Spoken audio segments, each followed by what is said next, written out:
Kamen i more. Beskrajno more i kamen je sve čega se sjećam. Baš tako je govorio Jakov. Život uz more bio je težak. Od malo ribe se živjeti nije moglo. A od prodaje vina i ulja kruha nije bilo ni do kraja zime. Jakov i majka Ana bili su više gladni nego siti. A onda je Jakov zavolio Mariju. I bilo je jasno da će život u troje u staroj trošnoj kući od kamena biti još teži. Često je pomišljao da i on, kao i mnogi u to vrijeme, ode u Ameriku. Dalek je to put, kažu. Vele da mnogi nisu nikad ni stigli do tamo. I što ako tamo i nije tako dobro kao što pričaju? Sam, u tuđini, bez igdje ikog svog.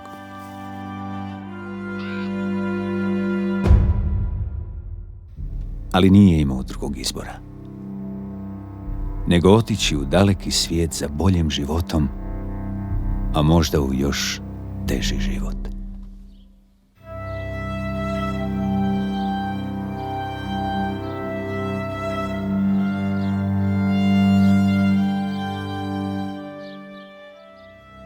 Kruh što ga je majka ispekla, zamotao je u maramu i sa nešto robe teškog srca krenuo.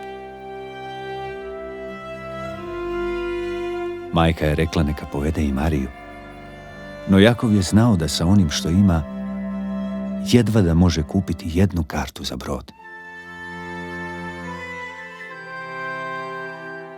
Sa suzom u oku se zarekao da će se vratiti. A čim se vrati, uzet će Mariju za svoju ženu i majci obnoviti staru kuću.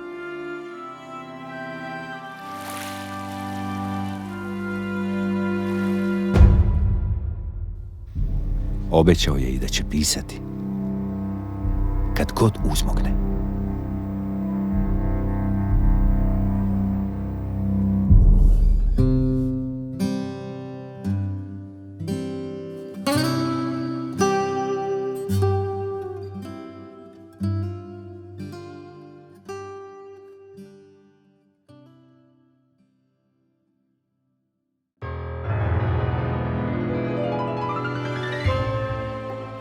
Put u Ameriku trajao je skoro 2 tjedna.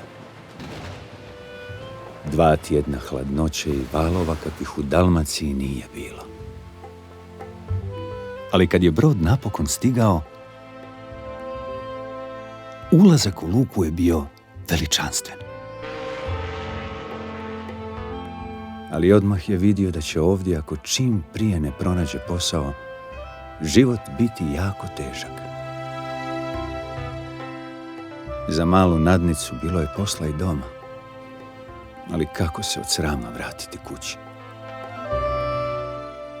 Prvi posao u rudniku kraj Čikaga bio je najteži.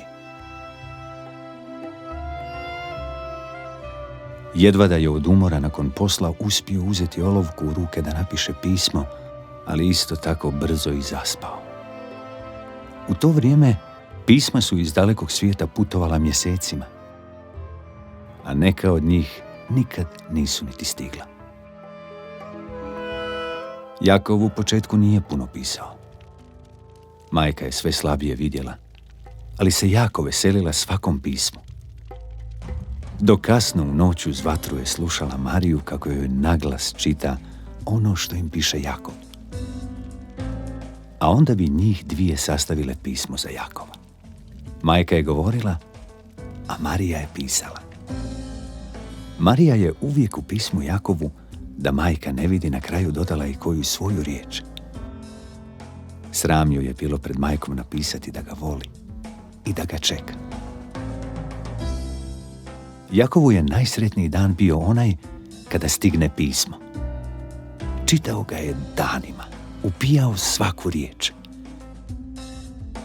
S vremenom pisma od Jakova bila su sve rjeđa. Posljednje pismo napisao je 5 godina otkako je otišao u Ameriku. U njemu piše da proklinje dan kada je otišao na brod i da jedva čeka da se jednom vrati doma. Piše da je radio na velikoj pruzi u Kaliforniji koja spaja istok i zapad Amerike. Radilo se po 10 i po 12 sati, od jutra do mraka.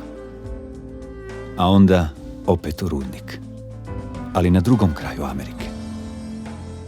Da, rudnik je, majko, ali je opet lakše, jer ovdje ima naših ljudi i lijepo je kad se čuje domaća riječ.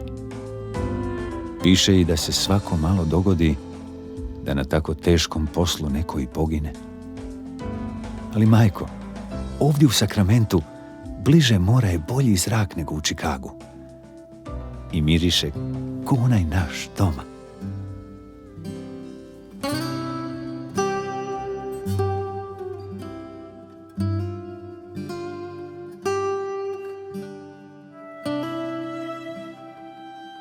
Majka je gledala da čim prije odgovori na svako pismo.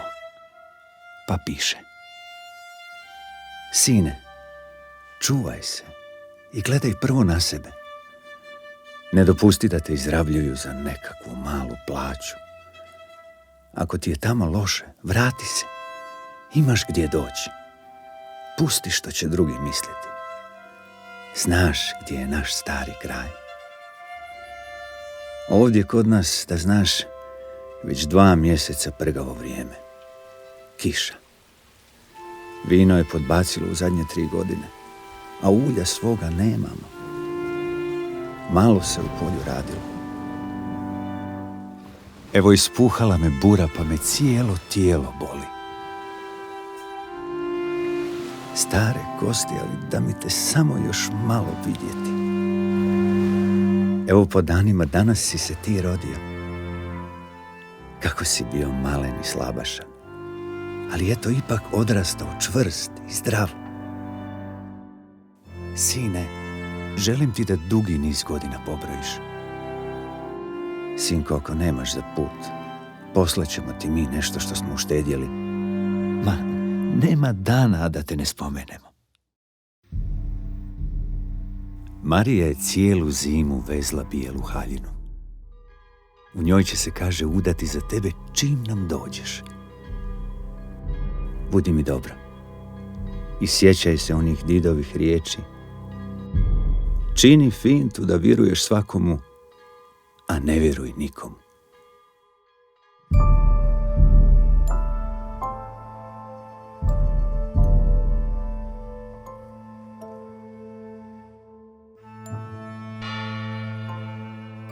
Stigla je zima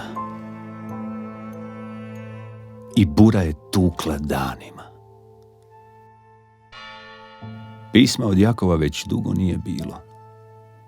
Ipak, jednog dana stigla je koverta. U koverti telegram iz Amerike. Majka je brzo otvorila kovertu, a u njoj je crnim slovima pisalo da je Jakov poslije 5 dana u bolnici, nakon velike nesreće u rudniku, u miru, u 23. godini života, zauvijek sklopio oči. Sahranjen je na mjesnom groblju u Kaliforniji. Majka od velike tuge i bolesti nije još dugo poživjela. Jedan dan, u uru od ferate, kako je govorila, kada je brodom znalo stići i pismo od Jakova, samo je sklopila oči i usnula u mislima na svoga sina. A Marija je, kažu, od tuge uvenula. Kažu da je često sjedila sama na hridi i čekala brod. Neki kažu da je i sama htjela za svojim Jakovom, a onda je dugo nisu vidjeli. Pričalo se i da se oskliznula i da je pala sa hridi i da je, kažu, nestala u moru. Nestala u beskrajnom moru.